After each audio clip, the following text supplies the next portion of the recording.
குருர்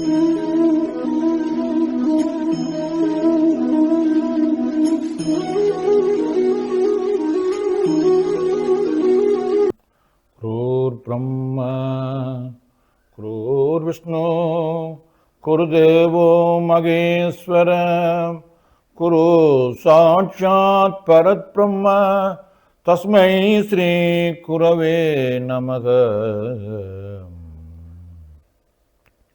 கஜானனம் பூதகணாகி சேவிதம் கவித்தஜம்போ பலசாரபட்சிதம் உமாசுதம் சோக விநாசகாரணம் நமாமி விக்னேஸ்வர பாத பங்கஜம். விக்னேஸ்வர பாத பங்கஜம். எல்லாம் வெல்ல பரம்பொருளை மேலமைத்து என்னை பெற்றெடுத்த பெற்றோருடைய பாதங்களை பணிந்து என்னை வழிப்படுத்திய குருமாருடைய பாதங்களை நெஞ்சத்தில் அமர்த்தி ஓம் தொலைக்காட்சியினூடாக ஆன்மீகம் அறிவுமன நிகழ்வை பார்த்து கொண்டிருக்கின்ற நேயர்களே, உங்கள் அனைவருக்கும் அன்பு கனிந்த வணக்கங்களை தெரிவிப்பதில் மட்டற்ற மகிழ்ச்சி அடைகின்றேன். நாம் கடந்த நாட்களிலே இந்த யாழ்ப்பாண மண்ணிலே வாழ்ந்து ஞானியாக திகழ்ந்து பல ஞானவான்களை உருவாக்கி ஞான வழியை திறந்து வைத்த யோகசுவாமிகளை பற்றி சிந்தித்து வருகின்றோம். இந்த யோகசுவாமிகள் மாவட்டபுரத்திலே பிறந்து ஒரு களஞ்சிய பொறுப்பாளராக கடமையாற்றிய பொழுதும் அவருடைய காலம் விரைந்து வந்த பொழுது செல்லப்பா சுவாமியுடைய தரிசனத்தை பெற்றார், உபதேசத்தை பெற்றுக்கொண்டார், அவருக்கே அடிமையானார். அவர் சொன்ன வழியிலே வாழ்ந்தார். ஆனால் 2 பேரும் ஒன்றாக வாழவில்லை. அப்பொழுது ஏனென்று கேட்டால், ஒரு மரத்திலே 2 யானைகளை கட்ட முடியாது. இதை புரிந்து கொண்ட செல்லப்பரும் புரிந்து கொண்ட யோகசுவாமிகளும் ஒன்றாக வாழாமல் அவர்கள் புவலங்களே வாழ்ந்து கொண்டிருந்தார். நல்லூர் தேரடியிலே இருந்து ஞான உபதேசம் செய்த செல்லப்பா சுவாமிகள் அங்கே இருந்து உபதேசம் செய்த பொழுது யோகசுவாமிகள் அடிக்கடி சென்று அவருடைய நயனதீட்சை பெற்று உபதேசம் பெற்றதை கண்டார். அவர் கொடுத்த உபதேசம் என்பது இங்கே இப்போது செய்வதை போன்று உபதேசம் செய்யவில்லை. நாள் குறித்து தீட்சைகள் வைத்து உபதேசம் செய்யவில்லை. அவர் சொல்லுகின்ற ஒவ்வொரு வார்த்தையையும் மந்திர வார்த்தையாக கருதி கொண்டார் யோகசுவாமி. அவர் யோகசுவாமிகளுக்கு சொல்ல வேண்டிய செய்திகளை பல்வேறு வகையாக பல்வேறு நேரங்களிலே அவர் சொன்ன பொழுது அதில் உண்மைகளை தெரிந்து கொண்டார். அவர் சொன்ன முக்கியமான விடயம், ஒரு பொல்லாப்பும் இல்லை, எப்பவோ முடிந்த காரியம், யாம் ஒன்றும் அறியோம், முழுவதும் உண்மை என்ற 4 வாக்கியங்கள் தான், மகா வாக்கியங்கள் தான் அவருக்கு கொடுத்த உபதேசம். இந்த 4 உபதேசங்களையும் பெற்றுக்கொண்ட யோகசுவாமிகள் தனக்குள்ளே அதை போற்றி புடம் போட்டார். ஒரு பொல்லாப்பும் இல்லை, ஒன்றிலையும் ஒரு குறையும் இல்லை, எல்லாம் எப்பவோ முடிந்த காரியம், எவை எப்போது எப்படி நடக்கணும் அவையெல்லாம் நடந்து கொண்டே இருக்க, அவையெல்லாம் தீர்மானிக்கப்பட்டு விட்டது. ஆகவே யாம் ஒன்றும் அறியோம், அதை பற்றி நாங்கள் எதையும் அறிய மாட்டோம், ஆனபடியால் முழுவதும் உண்மை என்ற அந்த ஞானவாடு உபதேசத்தைத்தான், அந்த 4 மகா வாக்கியங்களைத்தான் தன்னுடைய குரு உபதேசமாக ஏற்றுக்கொண்டு யோகசுவாமிகள் மண்ணிலே வாழ்ந்த பொழுது ஞான நிலை கிடைத்தது. அந்த ஞான நிலையினாலே ஞானியாக வாழ்ந்து பல ஞானவான்களை உருவாக்கி பல அஞ்ஞான இருளை நீக்கி விஞ்ஞானத்தை உணர்த்தியிருக்கின்றார். இந்த யோகசுவாமியுடைய வாழ்க்கையில் நடந்த ஒரு சம்பவத்தை நாங்கள் முன்னர் குறிப்பிட்டோம். அதே போன்ற இன்னும் முக்கியமான சம்பவத்தை நாம் சிந்திக்க வேண்டும். இந்தியாவிலேருந்து ஒரு பெரிய பேச்சாளர் இலங்கைக்கு வந்து அந்த காலங்களில் சொற்பொழிவுகள் நிகழ்த்துவது வழக்கம். இப்பொழுது பல பாடல்கள் இந்தியாவிலிருந்து வருகை தருவது போன்று அந்த காலங்களே பல பிரசங்கிமார்கள் சொற்பொழிவார்கள் இங்கே வந்து பல சொற்பொழிவுகள் நிகழ்த்தி இருக்கின்றார்கள். இந்த வகையில் இந்தியாவில் வாழ்ந்த ஞானசம்பந்தன் என்பவர் ஒரு பெரிய கடல். அவர் இங்கே யாழ்ப்பாணத்திலே வடமராட்சியிலே கர்ணவாய் பகுதியிலே சொற்பொழிவுக்காக 10 நாள் திருவிழாவுக்காக வந்திருந்தார். வந்தவர் அவர் ஒவ்வொரு முறையும் வருகிற பொழுது யோகசுவாமிகளை தரிசனம் செய்வது வழக்கம். யோகசுவாமியுடைய அந்த ஞான நிலையை அவர் தெரிந்து கொண்டு அவரும் ஒருவர். இவ்வாறு சொற்பொழிவுக்காக வந்த ஞானசம்பந்தன் ஒரு கார் கொடுத்திருந்தார். அவர் அந்த காரை பயன்படுத்தி கொண்டு போய் சுவாமிகளை தரிசிக்கிற வழக்கம் உண்டு. இந்த வகையிலே முதல் நாள் பேச்சுக்கு சென்று முடிந்த பிறகு சுவாமிகளை தரிசனம் செய்துவிட்டு வந்தார். மறுநாள் காலையிலே எழுந்து அவர் அங்கே நிற்கின்ற பொழுது கதைக்க முற்பட்ட பொழுது கதைக்க முடியவில்லை. எனவே கதைக்க முடியாத அவர் அறையிலிருந்து தனக்கு தெரிஞ்ச ஒரு வைத்தியம் சென்று சாவிச்சியில் உள்ள வைத்தியம் சென்று காட்டினார். காட்டிய பொழுது அவருக்கு உலகிலே ஏற்படக்கூடிய மிக அருமையாக ஏற்படுகிற ஒரு நோய் ஒன்றை தெரிந்து கொண்டார். இந்த நோய் இவருக்கு வந்துவிட்டு இவரின் வாழ்க்கையிலே கதைக்க முடியாது என்பதை தெரிந்து கொண்டார். தெரிந்து கொண்ட அவர் என்றாலும் சொன்னார், நீங்கள் யோகசாமியினருக்கா தரிசித்துட்டு வாருங்கள் சொல்லி. ஒன்றுமே செய்ய முடியாத சம்பந்தர் பகல் நேரத்தில் யோகசாமியை காண முடியாது, தரிசிக்க முடியாது, இரவிலான சந்திக்க முடியும். இருந்தாலும் ஒரு மன உறுதியுடன் வந்தார். யோகசாமிகளை கண்டார். கண்டுவிட்டு தரிசனம் செய்துவிட்டு, தம்பி நீ இன்றைக்கு நல்லா பேசினாயா, பரவாயில்லை, இன்றைக்கு போய் பேசிவிட்டு நீ நாளைக்கு வா சொல்லி அனுப்பினார். வந்ததான அந்த வார்த்தையை கேட்டுக்கொண்டே வந்தார். வந்து டாக்டரை வீட்டுக்கு வந்து டாக்டரை கூப்பிட்டார். டாக்டர் என்று. டாக்டருக்கு ஆச்சரியமாக இருந்தது. என்று கேட்டால், இவருக்கு வாழ்க்கை இனி கதை வராது, குரல் வலை நோய் ஏற்பட்டு விட்டது என்பதை கருதி கொண்ட அவர் இவர் பயணம் செய்வதற்காக ஏற்பாடு எல்லாத்தையும் செய்திருந்தார். இதற்காக தேவையான டிக்கெட் எல்லாத்தையும் புக் பண்ணியிருந்தார். இவருக்கு உதவியாக செல்வதற்கு ஒரு ஆளை ஒழுங்குபடுத்தியிருந்தார். வந்து இவர் டாக்டர் கூப்பிட்டோன்னே எல்லாம் விளங்கினது. இவருக்கு பல நிலை வந்துவிட்டது என்பதை தெரிந்து கொண்டார். யோகசாமியுடைய அனுக்கிரகத்தை விளங்கிக் கொண்டார். அவருக்கு முன்னால் இந்த டிக்கெட்டை வைத்தார்கள். ஐயா, இன்றைக்கு நீங்கள் பயணம் செய்ய வேண்டும் என்று கேட்டால் உங்களுக்கு எங்கேயுமே நோய் ஏற்பட்டிருக்கிறது. நீங்கள் செல்வதற்கு உங்களுக்கு உதவியாக ஒருவரை கூட்டிக் கொண்டு செல்வதற்கு ஒழுங்கு செய்திருக்கிறேன் என்று சொல்லி அவர் டிக்கெட்டை காட்டிய பொழுதுதான் ஞானசம்பந்தன் விளங்கி கொண்டார். என்றுமே எங்குமே வராத நோய் எனக்கு வந்தது. அப்படி வந்த நோயை யோகசுவாமியுடைய தரிசனம் அவருடைய பார்வைதான் நீக்கியது என்பதை தெரிந்து கொண்டார். பிறகு எனக்கு 35-40 ஆண்டுகள் மண்ணிலே வாழ்ந்து உள்ளவங்களை உபதேசம் செய்தார், சொற்பொழிவாற்றினார். யோகசுவாமிகள் தந்த குரலை தனக்கு பேசுவதாக கருதி வாழ்ந்தார். இப்படி இந்தியாவிலிருந்து வந்த சொற்பொழிவாவுடைய குரல் தளப்பட்ட பொழுது, அந்த குரல் பயன்படுத்த முடியாத ஏற்பட்ட பொழுது, பேச முடியாத இந்த ஞானசம்பந்தர் பேசுகிற வாய்ப்பை பெற்றது யோகசுவாமி திருவருளாலே பெற்றார். இந்த யோகசுவாமி ஒரு முறை சன்னதிக்கு சென்றார். சன்னதி முருகப்பெருமானை தரிசனம் செய்வதற்காக ஒரு காலில் சென்றார். காலில் சென்ற அவர் இந்த வெள்ள வழியிலே இறங்கி அதில் நிப்பாட்டி விட்டு சொன்னார். அங்கிருந்து கும்பிட்டு விட்டு கார்காரனை சொன்னால் நாங்கள் போவோம்னு சொல்லி. அப்பொழுது கார் டிரைவர் சொன்னார், சுவாமி நாங்கள் சன்னதிக்கு போகவில்லை, சன்னதிக்கு போவதாக கருதித்தானே வந்தோன்னு சொன்ன பொழுது அவர் சொன்னார், இங்கே நான் பார்க்கும் பொழுது எல்லாம் சிவலிங்கங்கள் தெரிகிறது. இந்த சிவலிங்கத்தை நான் எப்படி மிதித்து கொண்டு செல்வேன் என்று கூறிவிட்டு அவர் அங்கிருந்து கொண்டே முருகப்பெருமானை வழிபட்டு விட்டு அந்த சிவலிங்கங்களையும் வழிபட்டு விட்டு அவர் சென்றார். உண்மை என்னென்று கேட்டால், இந்த சன்னதியைச் சூழ பல ஞானிகளுடைய சமாதி அமைந்திருக்கிறது. அந்த சமாதிகள் எல்லாம் லிங்கங்களாக இருக்கிறது. அப்போ இந்த சன்னதி சூழல் இன்றைக்கும் ஞானியாக இருந்திருப்பதற்கு காரணம் அங்கே பல ஞானிகள் வாழ்ந்திருக்கிறார்கள். ஞானிகளுடைய சமாதிகள் அங்கே இருக்கிறபடியால் தான் அந்த ஞானம் விழுந்து கொண்டிருக்கிறது. இதை தன்னுடைய ஞானக்கண்ணால் கண்டவர் யார்ந்து கேட்டால் யோகசுவாமிகள். இது பல பேருக்கு தெரியாது.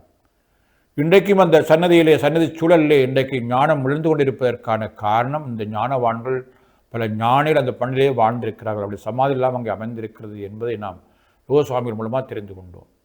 இப்படி சொன்ன யோகசுவாமிகள் அப்படியே போய்விட்டார். அங்கே கால் வைக்கவே இல்லை. இப்படி யோகசுவாமிகள் சிலங்களே கதிராமத்தில் நின்றிருக்கிறார், யாழ்ப்பாணத்தில் நின்றிருக்கிறார். இப்படிலாம் பல காட்சியில் பல பேர் ஒரே நிறுத்த கண்டிருக்கிறார்கள். இப்படி அவர் மண்ணிலே பல்வேறு வகையான சித்துக்களை சொல்லாமல் பல பேருக்கு விளங்கிக் கொள்ளாமல் தன்னுடைய ஞானிலே உணர்த்தவர்களுக்கு உணர்த்தி அவர்கள் அஞ்ஞானம் நீங்கி மெஞ்ஞானம் பெறுவதற்கு வழிவகுத்தார்கள். இவ்வாறு வழிவகுத்த பொழுது பல பேர் அவரிடம் போய் சீரலாக சேர்ந்தார்கள். அந்த வகையிலே இலங்கைக்கு வந்து சோழபெருப்பருடைய மகன் அவர் பிற குடும்பத்தைச் சேர்ந்தவர். அவர் வந்து யோகசுவாமிகளை தஞ்சமடைந்த பொழுது அவருடைய முதுகிலே தட்டி அவரை குதசம் செய்து அவரை மாணாக்கனாக ஏற்றுக்கொண்டார். அவரை பிறகு சுதண்ட வழியிலே சுதண்ட நிலையத்தில் அமைத்து சுதண்ட நிலையத்திலே வாழ்வதற்கும் வழிகாட்டினார். இவ்வாறு இங்கிலாந்தில் வாழ்ந்த சோழபெருப்பருடைய மகன் கூட இலங்கையில் வந்து அவருக்கு மாணாக்கனாக மாறினார். அதே போன்றான் ஹவாய்த்திலிருந்து வந்த சுப்பிரமணியன் என்பவர் வந்தபொழுது அவருடைய முதுகிலை அடித்து இந்த அடிச்சத்தம் அமெரிக்கா வரை கேட்கும்படி சொல்லி சொன்னார். அந்த அடிதான் அவருக்கு வேலை கொடுத்தது. அவர் அங்கே சென்று யோகசுவாமிகளுக்கு அவருடைய இருப்பிடத்தை அமைத்து யோகசுவாமிகள் ஆசிரமத்தை அமைத்து அந்த ஆசிரமம் இன்றைக்கும் இயங்கிக் கொண்டிருக்கிறது. ஒரு பரம்பரையை உருவாக்கியிருக்கிறார்கள். இன்றைக்கு பல வெள்ளக்காரர்கள் யோகசாமியுடைய மாணாக்கராக மாறி யோகசாமியுடைய நற்சிந்தனையை பாடிக்கொண்டிருக்கிறார்கள் சொன்னால் அந்த யோகசாமியுடைய ஞானம், அவருடைய புகழ், அவருடைய அந்த அஞ்ஞானத்தை போக்குற தன்மையை விளங்கிக் கொண்டவர்கள் மிக குறைவது என்பதை நாம் விளங்கிக் கொள்ளலாம். இந்த வயதவான் தான் சுப்பிரமணிய சுவாமிகள். அவருடைய பரமெல்லாம் 90 சுவாமிகள் இன்றைக்கு யாழ்ப்பாணிலிருந்து படித்து கொண்டிருக்கிறார்கள். இப்படி யோகசுவாமிகள் உபதேசம் செய்தது போன்றுதான் இன்னொருவர் ஜெர்மனியிலிருந்து வந்து அவர் உண்மை எது என்று தேடிக்கொண்டிருந்தார். உண்மை எது என்பதை தேடிக்கொண்டு அவர் இந்தியாவில் வருடங்களை தேடி இலங்கைக்கு வந்தார். வந்து தேடிக்கொண்டிருக்கும் பொழுது ஒரு முறை இந்த யாழ்ப்பாணத்தில் புத்தகசாலையில் போயிருந்து தேடிக்கொண்டிருக்கிறார். உண்மை எது என்பதை தேடிக்கொண்டிருந்தார். அவருக்கு கிடைக்க வேண்டிய கிடைத்தது. அவருடைய ஜன்னல் வழியாக வந்த யோகசுவாமிகள் அவரை பார்த்து சொன்னார், நீ தேடுவது புத்தகத்திலே இல்லை என்று சொன்னார். அவருக்கு வந்து ஒரு சொல்லு போதும், நீ தேடுகிற உண்மை புத்தகத்திலே இல்லை, உண்மை எங்கே இருக்கிறது, உனக்குள்ளே இருக்கிறது, அதை தேடு என்பதை சொல்லாமல் சொன்னார். அவரிடம் பிறகு ஜெர்மன் சுவாமிகளாக மாறி சன்னதியிலே வாழ்ந்து சமாதி அடைந்தார். ஜெர்மன் நாளிலே பிறந்து உண்மையை தேடிக்கொண்டு வந்தவர் இந்த யோகசுவாமிகள் மூலமாக உண்மை எங்கே என்பதை உணர்ந்து கொள்ளுற தன்மை ஏற்பட்டது. நான் உண்மையை தேடி புத்தகங்களை தேடி நூலகங்களை தேடி நான் உண்மையை கண்டறிய முடியாது. உண்மை எங்கே இருக்கின்ற கேட்டால் நமக்குள்ளே தான் உண்மை இருக்கிறது என்பதை தெரிந்து கொண்டார்கள். இப்படி உண்மை உள்ளுக்குள்ளே இருக்கிறது என்பதை தெரிந்து கொண்ட அந்த கௌரிபாலான் அழைக்கப்பட்ட அந்த ஜெர்மன் சுவாமிகள் பிற்பட்ட காலங்களிலே சன்னதி சூழலே வாழ்ந்து அந்த ஞானவான்கள் வாழ்ந்த அங்கே இருந்து அவர் தன்னுடைய உள்ளே போக்கினார். அப்படி கௌரிபால சுவாமிகள், சோல்வைப்பருடைய மகன் சுப்பிரமணிய சுவாமிகள் போன்றவர்கள் போன்று இன்னொருவர் செல்லத்துறை சுவாமிகள். இந்த செல்லத்துறை சுவாமிகள் அவர்கள் இந்தியாவில் இருந்த பொழுது யோகசுவாமிகளை சென்று கனவிலே தோன்றி நீ இலங்கைக்கு வாழ்வில் அழைத்தார். அந்த அழைப்புக்கேற்ப இலங்கைக்கு வந்த பொழுது அவரை சீடனாக ஏற்றுக்கொண்டார். ஒரு சிவதன நிலையத்துக்கு ஒரு சிவதண்டம் கிடைத்திருப்பதாக கருதி அவரை வாழ்த்தினார்.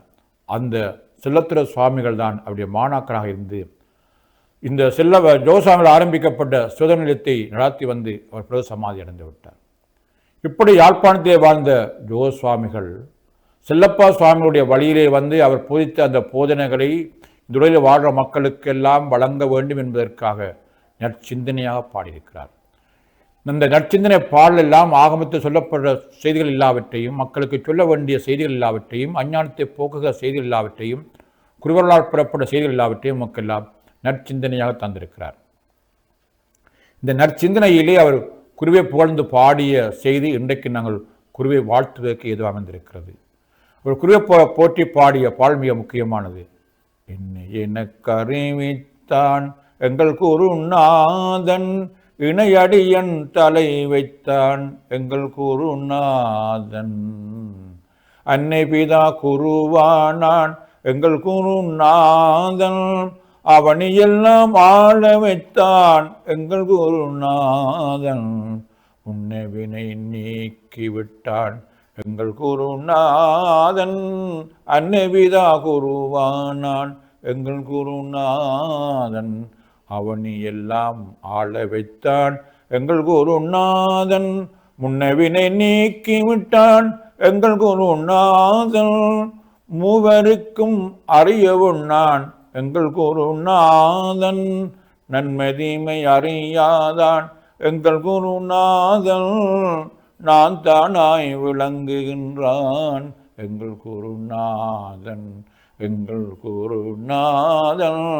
எங்கள் குருநாதன் என்று தன்னுடைய குருவை எல்லாம் தனக்கு குருவால் உணர்த்தப்பட்ட செய்திகளை எல்லாம் நற்சிந்தனையாக பாடியிருக்கின்றார். அவர் தந்திருக்கின்ற நற்சிந்தனை குருவை பற்றியெல்லாம் பல்வேறு வகையிலே நமக்கு பல்வேறு வகையான செய்திகளை சொல்லியிருக்கின்றது. அவர் இந்த பிற்பட்ட காலங்களில் தியானம் செய்வதற்காகவும் இந்த மக்களிடத்திலே அஞ்ஞானத்தை போக்குவதற்காகவும் சிவதொண்ட நிலைய ஒன்று நிலையத்தை அமைத்தார். அது யாழ்ப்பாணத்தில் அமைந்திருக்கிறது, மட்டக்களப்பில் அமைந்திருக்கிறது.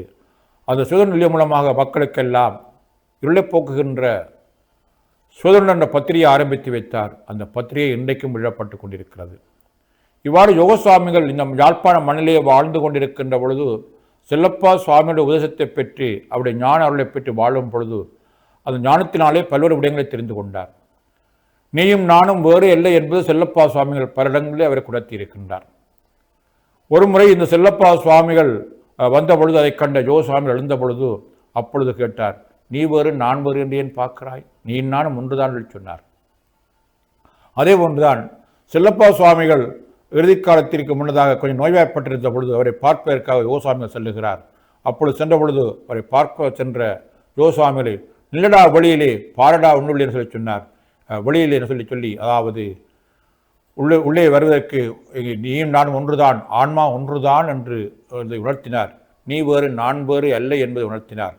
இவ்வாறு உணர்த்தி கொண்ட பொழுது யோகசுவாமியுடைய இறுதி காலத்தில் கூட செல்லப்ப சுவாமி நாம் செல்லவில்லை என்று கேட்டால் இந்த ஆன்மா ஒன்று என்பதை உணர்ந்து கொண்டார். எனவே அப்படிப்பட்ட யோகசுவாமிகள் கொழும்புத்துறையிலேயே பிற்பட்ட காலங்களிலே வாழ்ந்தார்.